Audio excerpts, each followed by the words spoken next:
Kyk na Bosela en die Netedorp, dis in Exodus 13, die van die Torah-porsie Bosela geskryf. Dit word in Exodus 13 gevind. Nou die oorspronklike vertaling sê hy het eintlik weggejaag. Hy het nie gestuur. Hy was so kwaad oor hierdie eersgeborene storie wat oorlede is, dat hy uit hulle eenvoudig weggejaag het. Gesê, kry net julle uit. Ek wil amper sê, ek gesê, voetsek, gee die pad. Ek wil julle nie meer voor my oos sien. Nou kyk, kort nadat Farao die kinders van Israel toegelaat het om te vertrek, jaag hy hulle agterna om hulle terug te dwing. En die Israeliete bevind hulle self vasgevang tussen Farao se leeu's en die see, soos wat Anita al gesê het. Het hy nog nie geleer nie. Ok, God sê vir Moses om sy staf oor die water te lig. Die see skeur oop om die Israeliete toe te laat om deur te gaan op droë grond. En ons ken die storie daarna. Die see gaan toe oor die Egiptenare en hulle is nie meer nie. Moses en die kinders van Israel sing 'n loflied en dankbaarheidslied toe nou aan God. Dan kom hulle in die woestyn. In die woestyn ly die mense dors en honger en hulle kla herhaaldelik by Moses na Aaron. En en hierdie Here my op 'n snaakse pad begin vat met dors en honger. Maar ons sal net nou daarby uitkom. God versoet wonderbaarlik die bitterwara by Mara, en later laat Moses dan 'n water uit 'n rots tevoorskyn kom deur dit met sy staf te slaan. En dan laat reën hy manna elke oggend voor dagbreek. Wessel, voor dagbreek uit die hemel in die Israelitiese kamp. Die kinders van Israel word dan 'n opdrag gegee om Vrydag 'n dubbele porsie manna in te samel, aangesien niemand op Shabbat die goddelike vasgestelde rusdag sal neerdaal. Ja, sommige is ongehoorsaam en gaan wel om manna op die 7de dag in te samel, maar hulle vind niks. En Aaron bewaar dan 'n klein hoeveelheid manna aan die kruik as 'n getuienis vir toekomstige geslagte. En ek glo tot vandag toe dat wanneer hulle daai verbondsark kry, want kyk, hy het ons hierdie kruik met manna in die verbondsark gesit, dan gaan dit nog steeds vars wees as ek dit so kan sê. Dan die Haftorah is dan in Rigters 4. Hierdie week se Haftorah beskryf die val van die Kanaanitiese generaal Sisera en sy leers, wat deur die Kishon-rivier meegesleep is en Debora se daaropvolgende danklied. Dit stem ooreen dan met hierdie week se Torah gedeelte oor die verdrinking van die Egiptiese magte in die Rooi See en die daaropvolgende liedere onder leiding van Moses en Miriam bespreek. Maar ons gaan nie fokus op die Haftorah. Ons gaan dit eers gou 'n bietjie hersiening doen. Carla het verlede week bou gedoen en sy het al die plaag gedoen. Is ek reg, Carla het al die plaag gedoen. Maar van daar af was daar nou nog 'n gedeelte wat ek wil amper sê oorgestaan het, doelbewus om aan te sluit by vandag. En verlede week, die laaste 3 plaag word dan nou oor Egipte besoek. Die springkane, die duisternis, en dan al die eersgeborenes van Egipte word doodgemaak. Alright. En dan God beveel die eerste mitzwa aan die volk om 'n kalender op te stel, gebaseer op die maandelikse wedergeboorte van die maan. En dan eindig die porsie, die Israeliete word ook opdrag gegee om 'n pasgeoffer aan God te bring. 'n Lam of boklam moet geslag word en die bloed daarvan moet op die deurposte en laty van in die huise gesmeer word.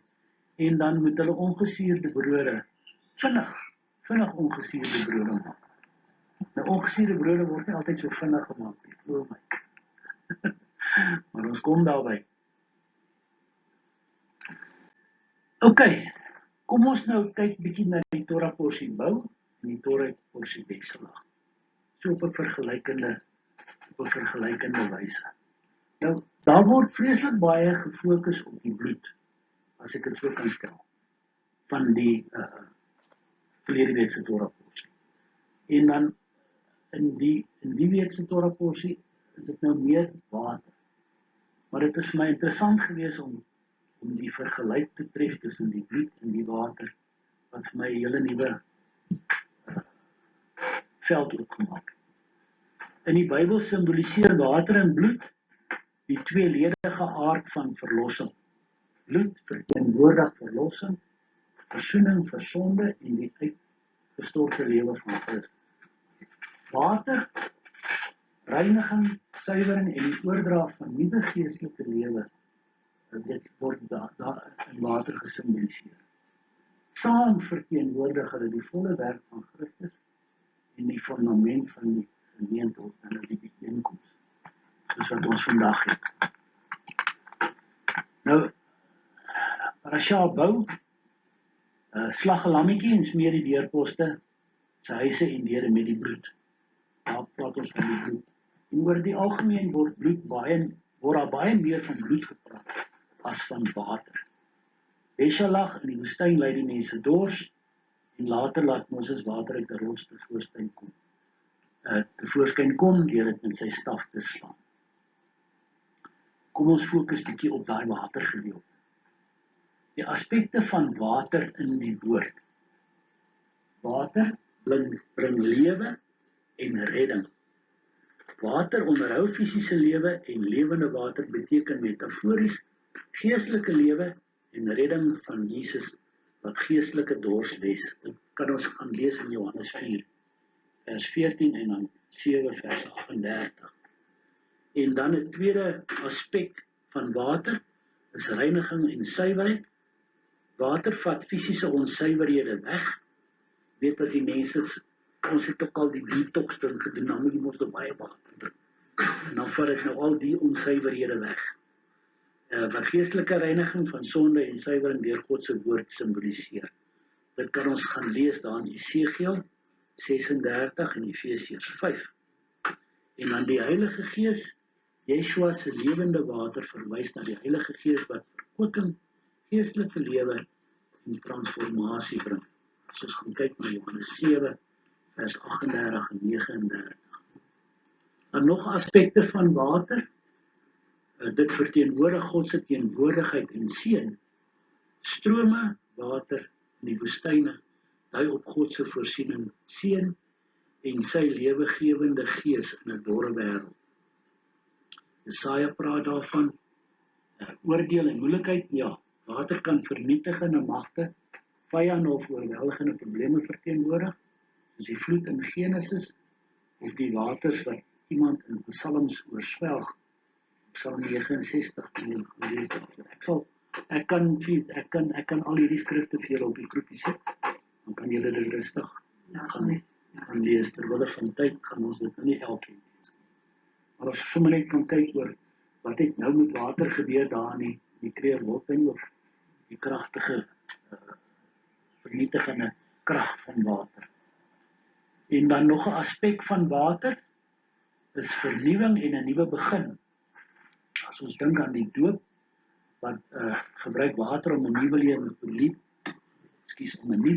in Christus en geestelike wedergeboorte te simboliseer, Matteus 3, en dan die woord van God. Water kan God se woord simboliseer, wat gelowiges reinig en heilig maak.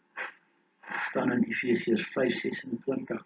En dan dink ek sommer aan daai teks, ek het nou nie sy adres nie, maar dit is hier op die einde rond wat Vader sê vir ons manne, ons moet ons vrouens was met die woord van God. Efesiërs. Ja, skoon was, né? Sê weer? Efesiërs. 5:26. OK, ons het bietjie gekyk na water, kom ons kyk bietjie na bloed. Bloed sluit in versoening vir sonde. In die Ou Testament is bloed in offerhandes gebruik om sondes te reinig en te versoen, aangesien sonder bloedvergieting daar geen vergifnis was. Dit staan in Hebreërs 9, alhoewel ons praat van die Ou Testament, staan dit in die Nuwe Testament. Bloed is 'n lewensbron Die Bybel stel bloed gelyk aan die lewe self en vereis dat dit met eerbied behandel word. En dan die verbondseël. Bloed is gebruik om bindende ooreenkomste tussen God en mense te verseël, soos die Mosaïese verbond in Eksodus 24 vers 8, en dan die nuwe verbond, wat deur Jesus of dan nou Yeshua opgerig is, 1 Korintiërs 11:25.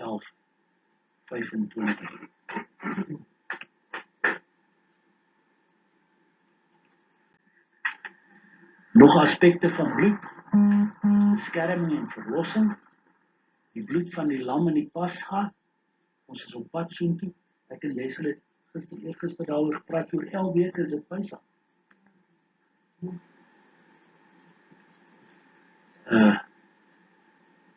Dit symboliseer beskerming, terwyl die bloed van Jesus verlossing van die mag van sonde en die dood aanbid. En dan soos ons almal weet, die finale offer, eindelike eenmalige offer, wat die Ou Testamentiese offerstelsel vervul en reiniging van alle sonde. En dan bloed is ook lewe. Hebreëse denke is bloed sinoniem met die lewe self. Die woord sê ons ook, die siel is in die bloed. Deur die bloed van Yeshua word gelowiges geregverdig, verlos en met God versoen. Kom ons gooi water en bloed saam. Getuienis van Christus. 1 Johannes 5 vers 6 tot 8 noem die Gees water en bloed as getuies dat Yeshua beide volledig mens en God was. En dan die kruisiging, ons ken almal die gedeelte waar hulle hom met die spies in die sy gesteek het, toe daar water en bloed uitgekom. Johannes 19:34 dui op sy dood en die geboorte van die kerk. En dan die sakramente wat ons vandag ook mee gaan deel, parallel met die twee hoofchristelijke doop en dan die nagmaal. So, water en bloed loop ook maar saam op die einde van die dag. En kom ons kyk 'n bietjie verder. In bou moes hulle haastig vertrek, dat daar nie tyd was dat die deeg rys nie, en hulle moes met ongesuurde broode tevrede wees. Dan Beshalach laat God manna elke oggend voor dagbreek uit die hemelreën in die Israelitiese kamp. Nou, kom ons vergelyk ongesuurde brode en manna met mekaar. Die betekenis van ongesuurde brode, verlossing in haas. Die Israeliete het Egipte so vinnig verlaat dat hulle nie kon wag vir hulle deeg om te reis nie, wat dit 'n simbool maak van die dringendheid van God se verlossing. En dan nog 'n aspek is reinheid en skeiding. As die brood van elende het dit aan die Israeliete aan hulle lyding in Egipte herinner en hulle aangespoor om die suurdeeg wat sonde, korrupsie of trots symboliseer van hulle ou lewe agter te laat. En dan is daar 'n teologiese betekenis ook in 1 Korintiërs 5 vers 6 tot 8 gebruik Paulus dit om te symboliseer om in opregtheid en waarheid te leef, vry van die kwaadwilligheid van goddeloosheid en suurdeeg. Ons weet mos dat 'n stukkie suurdeeg die hele brood kan opvoeder. Sleutelbetekenisse van die manna is goddelike voorsiening en vertroue. En hulle het nie kos gehad in die woestyn, as ek dit so kan stel, het Vader vir hulle manna gegee. Manna het die Israeliete geleer om God daagliks vir hulle behoeftes te vertrou, aangesien dit verrot het as dit te lank gehou is, behalwe net op die Sabbat, wat 'n afhanklikheid van sy daaglikse brood afgedwing het. En dan is dit ook 'n simbool van gehoorsaamheid.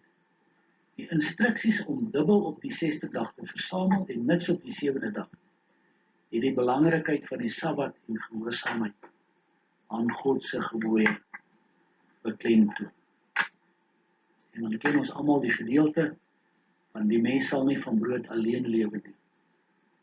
Volgens die sentrum vir spiritualiteit gebruik Deuteronomium 8 vers 3 manna om te leer dat geestelike voeding uit God se woord net so noodsaaklik is as fisiese voedsel. Dan is manna ook die voorskaduwing van Yeshua. Yeshua verbind homself eksplisiet met die manna in Johannes 6 vers 31-35 en identifiseer homself as die ware brood uit die hemel wat die ewige lewe verskaf in teenstelling met die tydelike, die fisiese onderhoud van die woestynmanna. En dan geestelike voedsel, nagmaal, dit verteenwoordig die geestelike voeding wat gelowiges van Christus ontvang, dikwels gekoppel dan nou aan nagmaal.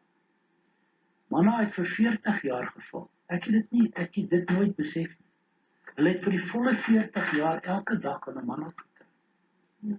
Dit was vir my nie. Ek het dit al veel keer gelees, maar ek het nie besef nie. En dit het opgehou toe hulle oor die Jordaan. Dit het opgehou toe hulle oor die Jordaan getrek. En die simboliese verbinding van die ongesuurde brode met manna en manna met Yeshua, die ware brood. Yeshua het homself geïdentifiseer as die ware brood uit die hemel, ons het dit net ook gesê. In teenstelling met die tydelike fisiese manna wat die dood nie verhoed het. En dan die sondelose lewe. Omdat suurdeeg dikwels 'n simbool van sonde is, verteenwoordig die ongesuurde brood ook die sondelose perfekte liggaam van Yeshua, of dan nou Jesus. En ons het net nou gepraat en bespiegel oor die genade van God wat so groot was. Maar tog, as ons nou gaan, ons het die Torah porsie gedoen van Beshalach, en die Haftorah het ons nou gekyk, en as ons nou gaan na die Nuwe Testament, die Brit Hadashah, sien ons 'n ander prentjie. Dit is in 1 Korintiërs 10. Laat ons God nie versoek soos wat Israel gedoen het. Want ek wil nie hê, broeders, dat julle nie sou weet nie, dat ons Vader almal onder die wolk was en almal deur die see deurgegaan het. En almal in Moses gedoop is in die wolk en in die see. En almal dieselfde geestelike spys geëet het en almal dieselfde geestelike drank gedrink het. Want hulle het gedrink uit die geestelike rots wat hulle gevolg het, en die rots was Christus. Maar God het in die meeste van hulle geen welgevalle gehad, want hulle is neergeslaan in die woestyn. Ons ken die verhaal van daai hele generasie, het dit nie gemaak nie. Dit was die nuwe generasie wat deur die Jordaan. So ja, God se genade is groot, maar genadetyd gaan ook verby. Ons moet hier waarsku Vader ons, dat ons hom nie moet versoek. Ek het dit hard gewees. Ek het diese denkwijze. Dieselfde vir mense. Ja. Wêreldsysteem. Ja, verseker ja. Ek gaan ons nou eers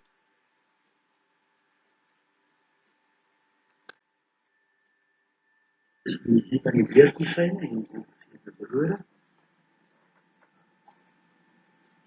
Ons het gelees in Beshalach van die water, die rots, en die voorsiening van die manna. En vir my die wyn en die bloed en die water het saamgeloop. Die brood, ook vier brode en die manna het vir my saamgeloop. Maar ek het net ervaar dat ons as 'n groep werk vanoggend. Sommer maar net die brood en die wyn sal gebruik vanoggend. Ek glo ons almal vertrou vir Vader vir deurbraak. Het sy finansiëel, fisies, gesondheid, verhouding, sommer net om in 'n meer intieme verhouding te staan. Ons vertrou hom vir voorsiening, ons vertrou hom vir baie dinge. Ek weet van 'n paar mense wat vertrou vir spesiale dinge. So, ja, en ek glo dit is. Ek is gelei deur die Heilige Gees dat ons vandag sommer ons verbond met hom weer sal hernie en dan die brood en die wyn sal gebruik. Kom ons gebruik hierdie geleentheid om net sy teenwoordigheid, sy onvoorwaardelike liefde te ervaar, terwyl ons die brood van die lewe die lewende waterwyn en bloed wat hy vir ons is geniet. Onvoorwaardelike liefde. Ons waar eindig onvoorwaardelike liefde? Kan onvoorwaardelike liefde eindig? Not supposed to, nee. Is net onvoorwaardelik soos die woord sê. Nou, weet ek nie of die klank moet weg is. Kom ons probeer weer. Ek het 'n lied vir ons, 2 liede wat gaan op mekaar volg, terwyl ons die brood en die druiwesap gebruik. So, julle kan as 'n koppel by mekaar sit as julle wil, anders kan julle op julle eie, net soos die Vader julle lei, brood en die wyn gebruik, terwyl die 2 liede speel, dan kan ons op die einde net saam afsluit, en afeindig. Ek hoop en ek glo dat julle gaan ervaar wat ek.